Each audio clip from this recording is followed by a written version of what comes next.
Bien la famille, Pixel 224.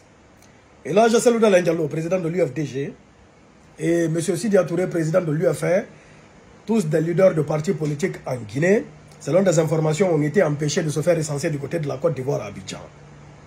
On a vu une vidéo par rapport à Alain Diallo, on a vu la déclaration de l'UFDG.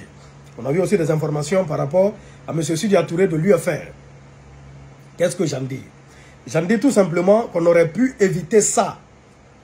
Des incidents qui sont inutiles au fait, de mon point de vue. Des instructions auraient été données. Par qui? À quelle fin? Pourquoi ont-ils été empêchés de se faire recenser? D'abord, on a vu, on dit non, parce qu'ils ne résident pas à Trècheville, parce que bon, le bureau de recensement était à Trècheville, qu'ils ne résident pas à Trècheville, ou bien je ne sais quoi, et tout ça, qu'ils n'auraient pas le droit de se faire recenser du côté de la Côte d'Ivoire. Mais pourquoi? C'est-à-dire, on aurait pu éviter ça. C'est-à-dire, même si on dit, parce que bon, qu'ils se recensent ou pas, c'est-à-dire, bon, en quoi est-ce que cela peut déranger quelqu'un? C'est mon point de vue, hein. Pourquoi? Ils n'ont qu'à se faire recenser. C'est-à-dire, de toutes les façons, on connaît la tension. On connaît la tension actuelle et on connaît les positions. Hein? C'est-à-dire, déjà, il ne faut pas... Je ne sais pas comment dire. Je ne sais pas comment dire. Je ne sais pas comment formuler ça là. Il ne faut pas mettre de l'huile au feu. Souvent, inutilement comme ça. Parce que bon, ils sont à Abidjan. C'est-à-dire, les deux, Sidi Touré et Alain Diallo, ont été poussés même à quitter le pays. Ils sont en exil. Ils sont loin là-bas. Donc, ils n'inquiètent personne. Ils sont là-bas, ils sont dans leur coin. Voyez-vous, ils ne sont pas en Guinée. Et donc, il y a beaucoup de personnes, c'est-à-dire beaucoup de leurs militants, qui sont déjà frustrés pour beaucoup de choses.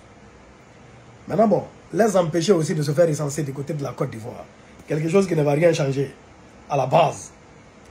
Tout ça là, c'est pour créer des tensions pour moi qui sont inutiles. Moi, je pense qu'il fallait simplement les recenser et puis les laisser partir tranquillement, comme tout autre citoyen. Surtout le recensement, ce n'est pas que pour le fichier électoral, hein. Voilà, c'est pour la population même guinéenne. C'est-à-dire pour connaître le nombre exact de la population guinéenne. Et tout ça. Parce que bon, on est combien de millions, on ne sait même pas. C'est-à-dire bon, on compte les 13 millions et c'est pas qui ont été établis depuis 1992 là-bas. Donc c'est pour déjà connaître, établir le nombre de la population guinéenne à travers même le monde. Et Sidi Touré, Cellou Alain Diallo, ce sont des citoyens guinéens de base. De base, c'est des citoyens guinéens, même si c'est des leaders politiques. Mais côté politique, ils sont, disons, out, ils sont de l'autre côté. Et c'est pas si vous comprenez un peu. Donc je pense que c'est une situation qui aurait pu être évitée. Tranquillement, tranquille. Parce que bon, après, ça ne rime à rien. Voilà, des tensions vont monter, les gens vont se chamailler, ça va partir dans tous les sens, s'insulter et tout ça. Voilà, dans le vide. Dans le vide. Moi, je ne pense même pas que peut-être l'instruction de refuser qu'il se fasse recenser vienne même de là-haut. Ça m'étonnerait. Parce que, bon, pourquoi? Bon, ils ont quel intérêt à les empêcher de se faire recenser à Abidjan? Bon, s'ils se recensent à Abidjan là-bas, hein? Et puis quoi? Et alors? Et après? Tu vois? Donc c'est un peu ça, c'est mon point de vue. Souvent, évitons les faux problèmes. Voilà. On est ensemble, Pixel 224.